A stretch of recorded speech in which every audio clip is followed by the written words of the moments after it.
Welcome back, everyone. Today we're being joined by Kai-Yu Ma. Kai is assistant professor at the Department of Genetics of the UMCG in the Netherlands and a Comenius teaching fellow. With years of experience teaching students, Kai has recently become deeply involved in developing and refining AI chatbots designed to help students learn. For example, he uses ChatGPT and other large language models to create a tutor chatbot with which medical students can practice clinical reasoning and develop critical thinking before treating real patients. Kai, welcome to Curing the Curriculum. The conversation around AI can be very much in extremes, right? That is very good, very bad.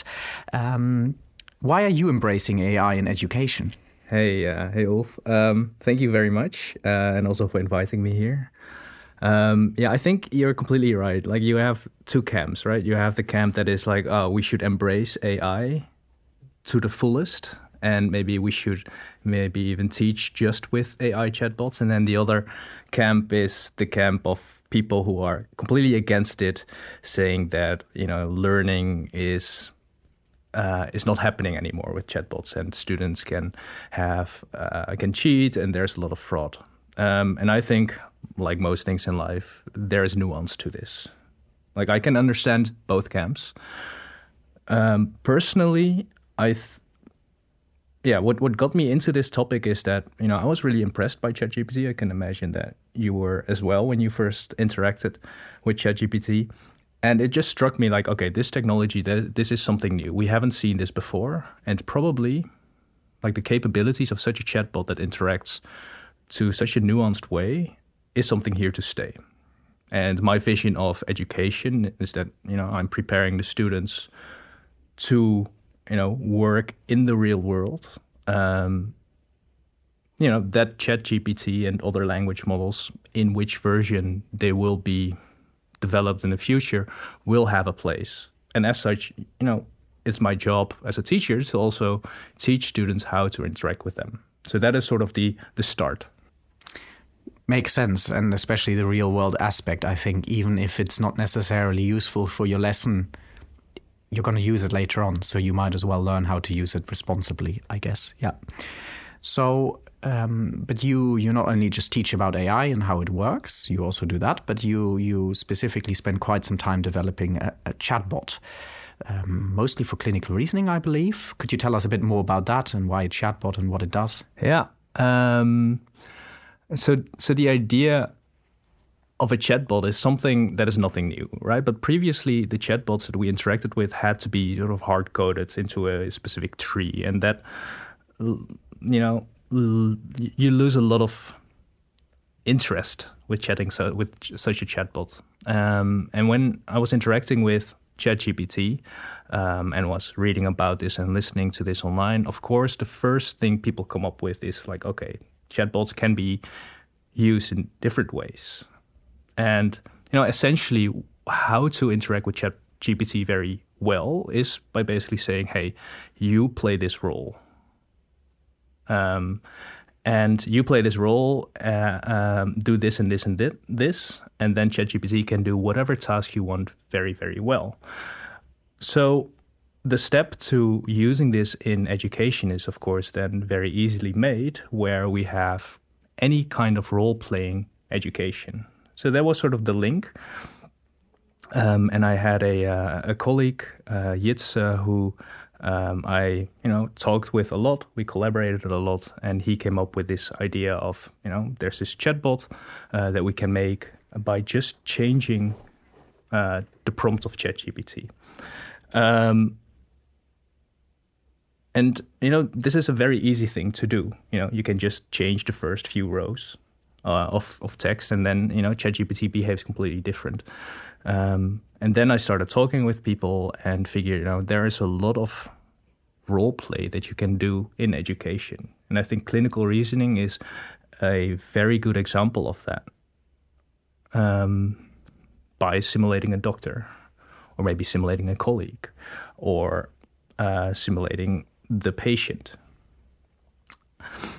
And I think what is nice about this is that, the degrees of freedom that a chatbot has due to a language model, that it can say anything and that it is not repetitive, makes it interesting. And it makes it very adaptable, because it responds to your input. So if I'm not a doctor, so I don't know much about clinical reasoning, I would say I'm very, very, very novice. And then when I interact with it, I probably make a lot of mistakes or interact with it in a very superficial way. So the chatbot will only respond to this in this very superficial way. But you, I presume, are way better in clinical reasoning than me, and as such can go deeper. And based on this deeper insight, the chatbot will interact differently. So we have our own different interaction. And then we can talk about adaptive learning and personalized learning. And I think that fits perfectly in this idea of the chatbot. Yeah, that makes total sense. I think especially the personal aspect is what makes it so fun or engaging, and why people use it so much is because you really get a relatively good answer to your input. Of course, hallucinations and issues aside. But it also sounds to me that you sort of need to know what you're doing as a student, right? As you said, the more you know, the deeper you can go. But I mean, for example, if you don't know yet, or you're just trying to get information, I can also imagine that students don't really want to engage a lot. They'd rather just look something up on ChatGPT or one of the other LLMs. Any idea on how to really figure out, when you're working with an LLM, how far you should go and how deep you can go? Because I think that's hard to judge, right? Because it always gives you an answer that seems to be exactly on your level. Right. Yeah, I think that is exactly the problem that we're facing, is that what you're designing the chatbot for should be crystal clear. And if that is not crystal clear, the chatbot will respond anyways, right? So you can have any kind of conversation with the chatbot that you want. And of course, when we design such a chatbot, we try to, give it limitations. Don't talk about this, don't talk about that. But for example, let's take the pilot study that we're doing now for Bachelor 1. So the context is clinical reasoning, consists of maybe several levels of, to be very good at clinical reasoning. Of course, you need to have the theory. You need to have the pathophysiological knowledge about the disease. And then the theory says that, you can encapsulate these into terms. And these terms are, entail all of these different items that you already know about disease. And then I think the third layer is the patient itself, or the disease itself, and we refer to this as illness scripts. These illness scripts are scripts that you have about a specific disease, like the presentation of a specific disease. When you think about IBD, you think about these and these and these things, or about maybe a different presentation. And these presentations can be explained by these encapsulated terms that are based on this pathophysiological knowledge. So thinking of this structure, we can use chatbots in different ways, I think, in teaching you to have this clinical reasoning capacity. So I think the most obvious way is to simulate a patient.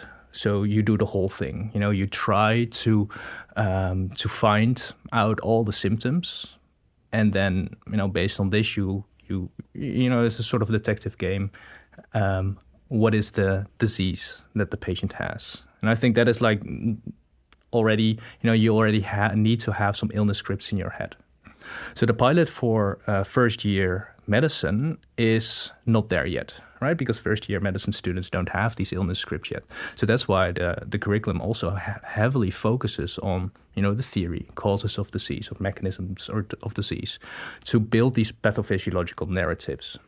So the goal here is not so much that students are able to clinical reason fully, but the goal here is to teach these concepts in a better way. So how the students now interact with the learning material, as I've heard, is they learn for a particular exam because they have to pass that exam. So the learning method becomes we look at exams that are that we got from previous years, and based on these multiple choice questions, we learned the theory, which makes a lot of sense, right? Because that's in the end the goal that we want. And of course, the program knows this, and this is something that we as teachers would like to change.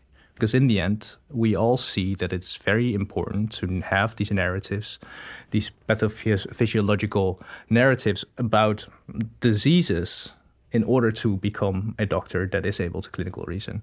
So we try to find different ways of teaching the theory, other than lectures, other than assignments about the stuff. So we thought of, okay, why not use a chatbot? In this case, not a chatbot that simulates a doctor or a patient, but simulates an AI tutor, like someone who asks questions to the student, to let the student not think in a multiple choice fashion, but let reason by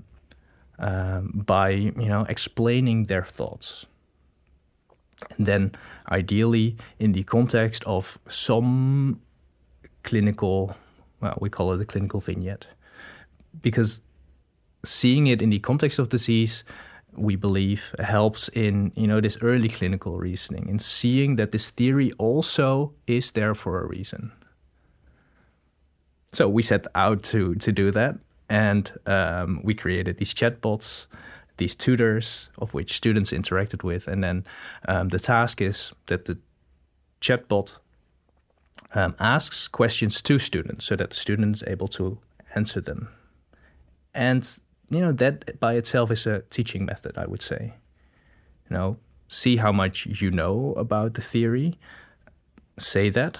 Well, the chatbot is prompted to give you feedback on that. And then based on that question, either give a similar question or maybe a more difficult question. Not so much about, what name these three aspects to, this mechanism, but explain how this mechanism now works. Or if we remove this first aspect to this chain of actions, what happens at the end of this chain? So that was the idea, to have a chatbot that stimulates students to interact with the learning material in a different way, in an individualized, adaptive way. So that is again what the chatbot shines in my perspective. And then the problem that we face is that this idea sounds very good in theory. And all teachers agree that, this is something that's really nice. And then in practice, the students don't really like to interact with it, per se. Why? Well, because the chatbot, does not directly help with getting to the answer that is necessary in the student's mind, because that answer is necessary for passing the exam. Instead of, seeing that learning or interacting with this material is already learning for this exam. And then students, see it as the same, either this AI tutor or ChatGPT. So rather than talking with this tutor that asks them question, well, why don't I go to ChatGPT that has no boundaries and just, ask something to ChatGPT to get an answer, which is a different action, or a different, there's a different goal there, right? Why would you use just general ChatGPT? Well, to get an answer, because this answer is helpful for you learning the exam material, and not the annoying chatbot that tries to get an answer from you. And that is something we struggle with. There's a lot in that. It sounds like a very valuable project. It sounds very interesting. It sounds like a lot of thought has gone into it, a really good sort of new idea. But you are then struggling with the underlying motivation of students. I think you also made clear what they can really add in the learning process in terms of illness scripts you mentioned, or patient vignette. And I think that's a great idea because it's real life. And I think that's also probably the advantage, that it seems like you are actually a step closer to interacting with a real patient. I wonder if you found any evidence for just students having fun and engaging because of that, or is the pressure of really having to study for the exam simply too large for them to engage at all? Yeah, so this is really different per student, and we hear from different tutors. So the context of this education, it happens during the tutor sessions. So one tutor, like a master student usually, and a group of 10 students. And some tutors, come back to us and say like, hey, the students really like this. And, we had a survey really at the beginning, the start, and everyone really liked the chatbot. It was fun to engage. It was something new. But again, this novelty, of course, fades. And then you have students that, they miss the social aspect of learning as well. So rather than interacting with just the chatbot, they also want to discuss with peers or learn from a human instead of a tutor. So I think both this adaptability and the fact that you can work on your own pace, what students really like, and especially that it is linked to some case, is definitely something novel, I would say. But then if the motivation is not there, students also get annoyed. Why do we have to interact with this chatbot again? We are here in person. Why don't we talk with humans? I think that's a very tricky thing to achieve, to really foster engagement when there also isn't so much time, because in the end, there's so much content one needs to learn during the study. There almost is no time there's no time left to just go and explore and have fun necessarily. I think there's always time, but it often feels like there isn't any time.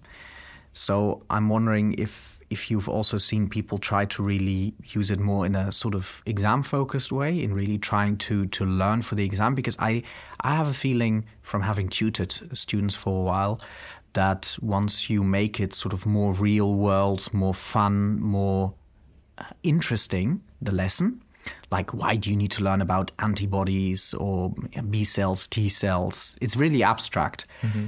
But when you really show the real world applications, then often, you see the eyes open and they go, oh, wow. And it really seems to stick more. Mm-hmm. So I'm wondering if there's something there that the bots can also help you really understand why it's relevant in the real world and maybe offset the exam. Yeah, I think it's a very good idea. In the end, it is very nice if students are curious, right? Curiosity really drives the motivation to learn. In that sense, it is very good. And I think this curiosity is also, held back by the pressure to learn, as you say. And it is very difficult to create a chatbot that is interesting to all students. So, of course, we try to do that by adding a vignette.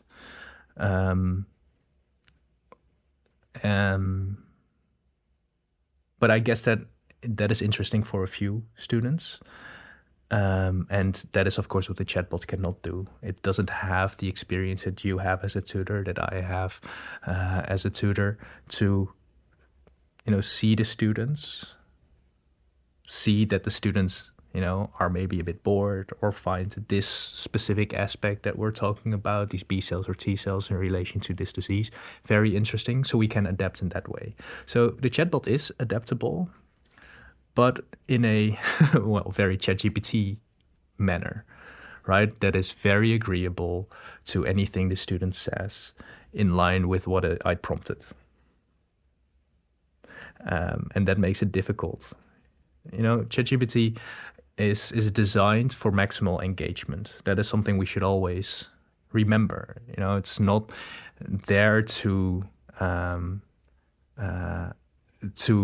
be the best whatever it is. No, it tries that, but the first and foremost thing is to keep you talking. Because that's obviously the way OpenAI earns money. And that is a limitation. That is definitely a limitation of working with these AI chatbots. That the full alignment with what we see just by our experience is something that a chatbot cannot replicate, if you were to ask me. That makes sense, right? The companies want you to stay engaged and want you to use their thing. And I guess that also sometimes shows in the output, which I think students, in my experience, notice, is that it really gives pleasing answers, even if you blatantly get something wrong in terms of clinical reason or factual knowledge. It has this very overly flowery, beautiful way of saying it's wrong, but it doesn't even say it's wrong. It's like, oh yeah, maybe try again, or you're almost there, but your answer could be really blatantly wrong, which I always find funny. And a clinical supervisor would just, scream at you and tell you to go home and dive back into the books, which I'm not saying is a better way of giving feedback to a student. But I guess those two worlds can be very, very far away, and maybe the optimum is somewhere in the middle, because, learning is all about mistakes, right? So we all make mistakes, and we should embrace them as learning moments. And you always get things wrong. It's just what you do with that, I think, that matters. And I think that's something that's still not really possible with the current models. But it's also maybe the sort of mindset. I think very early on, students somehow learn that they always need to know everything, and they're not really allowed to admit that they don't know. At least I already have that feeling in a tutor group, not even just in a hospital context. So I think, maybe there's also some opportunity there for that. And I was wondering, because you said, I would like it to be more suited for each student. So if you didn't have the current technological limitations, what do you think perfect chatbot or educational intervention with AI would look like? Like, would we have like one per student, so it really has also memory about the student, so it knows, Kai is really into his viruses, and I'm gonna trigger him today, his curiosity, with a question about what the difference between encapsulated and not encapsulated viruses is, and go like that. Whereas for me, it would be, I'll use a coffee analogy because Ulf loves coffee. Or what do you think it would look like if you could dream up a sort of ideal scenario? I would say, ideally, we don't need to resort to AI. In this ideal world, we just have one personal tutor that knows their student well enough throughout their whole studies. And this is obviously not practical. We have 400 first-year students every year, and just not that many teachers that can do that task. So if we were to put this in an AI system, or a system that does log all the information about the student, I think that is technically feasible. This is also definitely something that I've experimented with, and see how we can add memory to the system and really make a personalized adaptive learning journey that tracks all the courses on a very high level of granularity that catches all these small nuances. And I think in practice it is feasible. You can spin like 100 LLMs that you all prompt in one specific way, and you add a database to that, and you make some nice flows that update the prompt. Given that these chatbots nowadays already have 1 million token length of context, so that means that it can remember a lot about you. So like 3 full books worth of content. That it is feasible. And that's why if you enable that in your history in ChatGPT, it sort of does know something about you. But then you come to the problem of, data privacy, who is going to do this, do students actually want this, and this datafication of a student. And that is something I think we should also be wary of. A student is not a set of data points, although we really want it to be a set of data points, because then we can predict a student, but that's just not the case. So in the beginning, I think I really believed in such an AI system. If we talk about learning analytics, to really follow a student in depth, that is the dream of every institution, because, that means we can get rid of a lot of teachers to do that stuff. And the more I interact with it, the more I lose belief in that. The whole, about AI agents, right? Yes, so they can carry out tasks for you, right? Yeah. Exactly. You have these autonomous agents that are seemingly can do what your coworker can also do. And what you see with these experiments is that at first glance, it looks very good. They can carry out tasks. But as soon as it does not fully align with what you have in mind, they also very quickly go into some weird loophole and carry out different tasks that you wanted to do. Yeah. It's very interesting because I think it also forces us to have a more general conversation about what education is in general, because, a lot of information you can just find online with the help of an AI tool. Could be ChatGPT, could be a very specialized tool. And yes, there's of course still mistakes if you look up factual information, but I assume over 2-3 generations of these chatbots, it will be almost perfect. Mm-hmm. So assuming it will one day be really free to have access to all the world's knowledge, I guess the question is really, what will education look like? And will it all be about data and following the student? Or will it just be about sort of the human interaction that's key between a lecturer, a tutor, and a student? So maybe there's some sort of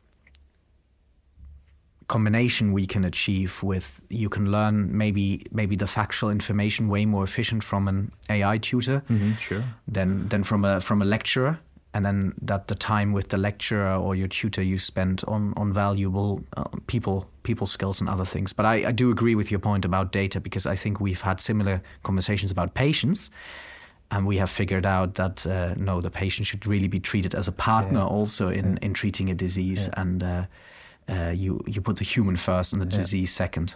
There's just too many contexts, too many items to take into account that just cannot be put into words that can be saved to one individual. And I think, I think for a lot of education, chatbots or AI systems are great. If we talk about this factual knowledge, although this part of hallucination is still there, I don't think that is much of a problem anymore for factual Wikipedia-based knowledge. That is something that has been nearly solved, I would say. Like 99.9% is just correct. The part where we do see hallucinations is maybe not per se hallucination, but more of a misalignment of what task you had in mind and the AI system that responds to that. And I think a lot of our education is not this theory. That is interesting, sure, and we need this theory, like these lower levels of learning. But the real interesting thing becomes, a student being part of society, a part in this world, where it's not just this qualification of doing things, but also this socialization, or this is what you talked about with scope, this subjectification. In the end, I want an individual, or we want to teach individuals that get a view of the world with their own, where they learned how to interact with this world, what can be done and what cannot be done, why and how to reason through that, and to choose their actions based on what they had in mind. And I think that is just way too broad for at least these language models that we have now. Again, way too much context that cannot be put into words and cannot per se be measured. A lot happens in our head that doesn't need to be typed out.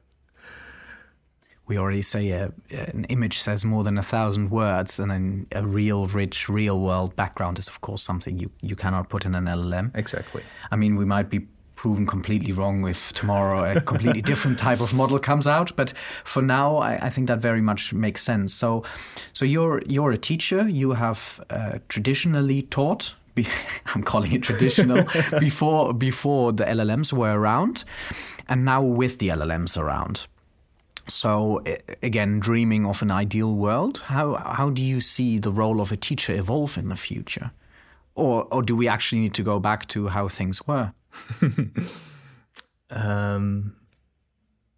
I think AI has a place.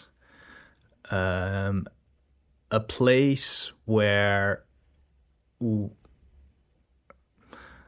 Okay, so I think in the end, what technology really is aimed to do is to make you more productive or enable parallelization that humans cannot do. I think that is really good.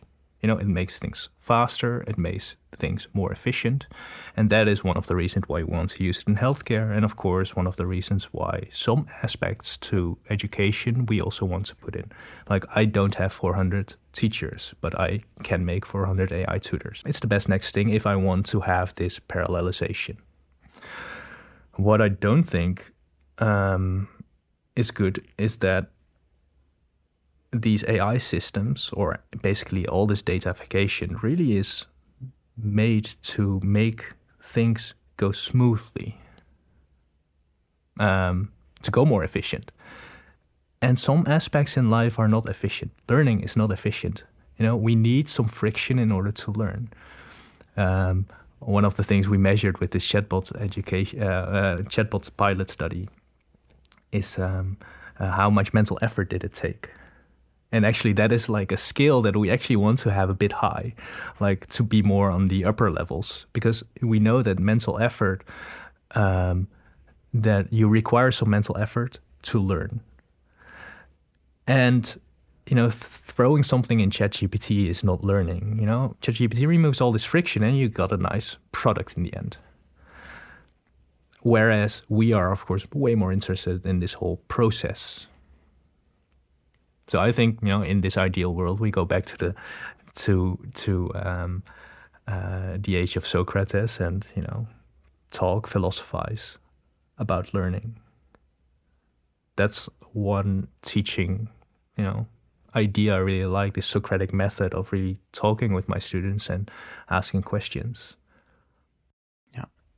And I think interactions between humans are always interesting because you always learn from each other and you go home with new facts from both sides, just like a podcast conversation can be. Mm-hmm. But I think you're spot on about the human aspect and their interaction, but also the friction. And I wonder if we actually really make that explicit, also as a university, that learning sometimes needs to be hard. There needs to be friction. Because I feel like we may actually be communicating with the exam and just learning for the exam and just doing multiple choice questions until you can memorize them for the exam and you recognize old multiple choice question on the exam. That is almost frictionless. Sure, that's a few days of work and you go through the reading materials or you buy a summary and sure, you have the feeling you have learned for the exam. But the question is if that's really real learning. I think it depends on your definition of learning. And I wonder what would happen if we actually had a really explicit conversation with students about the friction, also the friction that maybe such a chatbot needs to bring with itself to be valuable, and why maybe a frictionless experience with something like ChatGPT might feel good. Yeah. Just like picking up your phone is almost frictionless and feels way better than, doing chores or studying, by why it might actually achieve the opposite of that you want to achieve as a student. Yeah, I don't know if you've had conversations like this around AI with students, but yeah, definitely. I think in the end, students are here to learn, and that's also what you get back if you give too many chatbots. Then students, want to have this interaction again. So I think that has a social aspect, but also wants to be challenged. If learning is very easy, it is very nice because you can do a lot of social stuff, but it doesn't feel that nice, The feeling of reward, of achievement also comes by going through this hard time. Like when I wrote my PhD, I stared at my blank screen a lot. And that was not nice. At the end of the day, if you were just looking at your blank screen, you don't feel good about yourself. But it doesn't mean that time is wasted. I think, while looking at that white screen, there are a lot of ideas coming up. You learn a lot about yourself. And in the end, when you do write something, and in the end, that flows into chapters and flows into making publications, that in the end, it feels very, very nice. You are very proud about that. And I wouldn't feel that proud about generating this by ChatGPT or starting with already a full canvas that I'm just going to edit. I have this conversation about, what do we still have to teach students about writing the thesis? We have AI now. It's not difficult to fill a page with words. And there are a lot of people that say, in the end, the student just needs to be a very good editor. We don't need to write anymore. And I think that is a dangerous idea because, again, you lose all the friction. And there are a lot of ways to be influenced by this. You are biased by whatever ChatGPT comes up with. You are more inclined to believe that is true. You see the contrast of, editing that and, coming up with something yourself that takes more effort and just it's not a nice feeling. So it's easier for the dopamine kick to just edit that. In the end, I think writing a paper, for example, is also about structuring your thoughts. And there's a lot of value in that. You cannot do that in a quick way. And removing that aspect also removes the option to learn this skill. Sorry, I drifted a bit off. No, it's great. It's funny you mentioned this because I had a conversation the other day about with my tutor group about what learning is and what it should be.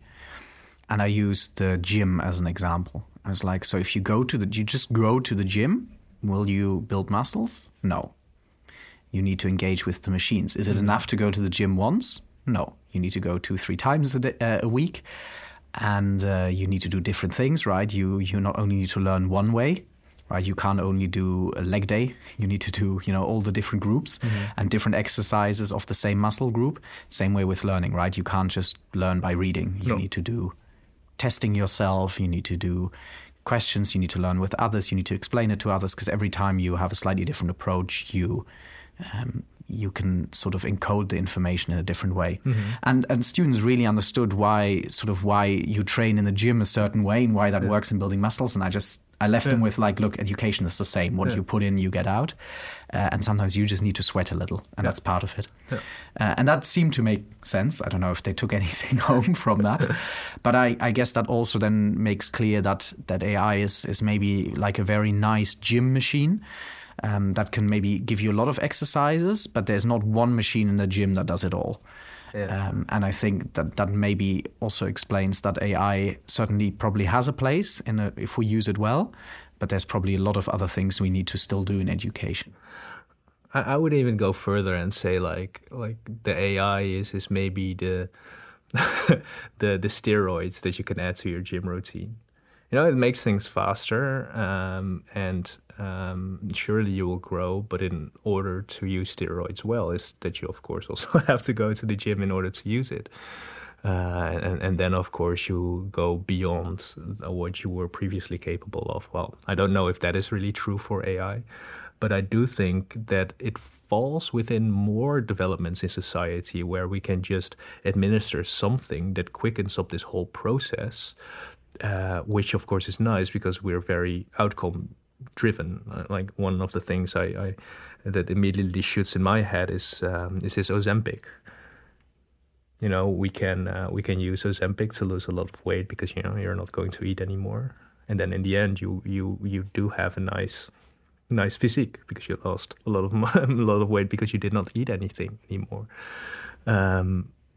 But you are so much dependent now on this Ozempic, and you did not learn to go all through these hoops of exercising and dieting well, that you are not now dependent on this thing. And that is, I think, in the most ultimate bad case scenario is how I see the AI developments go, where a lot of our thinking gets offloaded to this AI system, and we just use this AI to do all of our cognitive tasks. And of course, surely, if we are outcome driven, which a lot of our educational system is, then we can still get to the end. But did we then deliver some individual that is really prepared for the hard life, so to say? I don't know if that is the case. Yeah. I think the question is how hard the crash will be when you then enter the real world, or real world messy scenarios where you suddenly need to make decisions and hard decisions and so on. So I think you have a fair point in sort of exercising healthily in order to really be strong enough or lean enough, or whatever you might want to call it. And I think that goes both, students need to take this initiative, but also the educational system, of course. Yeah. Because if we in the end are only outcome driven, then the most logical thing to do is to go for the shortcut. Yeah, satisfy those outcomes. Sure. Full stop is the easiest way. Yeah. And so, because I had this thought earlier in my mind when you said, we can collect a lot of data and have an incredibly long context window, so memory of the chatbot system. I had this thought, maybe we can just then use it for assessment. Instead of an exam, we do sort of longitudinal assessment. So we just say, we define a good student as someone who just engages once a day at least with a chatbot and who asks like deep questions. We can probably come up with a very nice way of saying what we say is a good student, and someone who just does it a day or two per month is not engaging enough. Is that something we should do, or is that actually then sort of more actually forcing students once again to abuse maybe the steroid analogy? I think that is already better than just looking at the end product, right? So looking at the process is better. But of course, the danger then is that we as teachers also become lazy.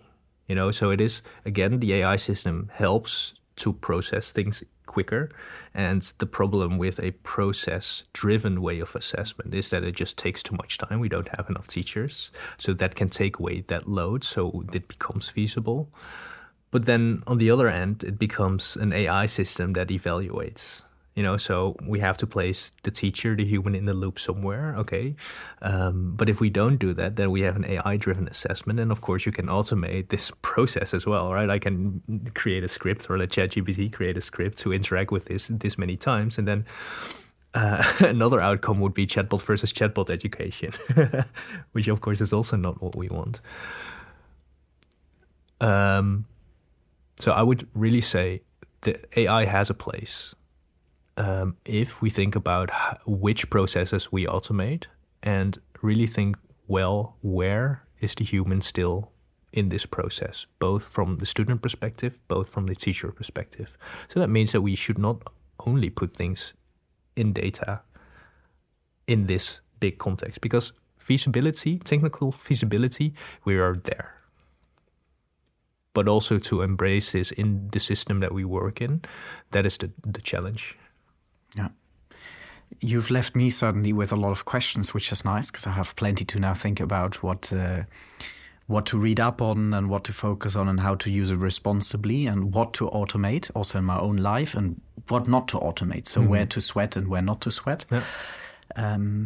One thing I struggle with, and this is slightly away from education, but you probably have some insights. This world of AI is just so rapidly evolving, right? Every day new models come out, or it almost feels like that. Yeah. So many companies, so many tools, probably some very good stuff out there, probably a lot of what's now called AI slop as well. So how do you stay up to date? Do you just pick out a few tools that you keep reading up on, or how do you manage to stay up to date in this world? Or maybe you shouldn't even stay up to date. Well, one thing I introduced in my life is to read more, also as an antidote to in this fast world. So I follow some people on Medium, on Substack, that give regular updates, because indeed we are evolving very quickly.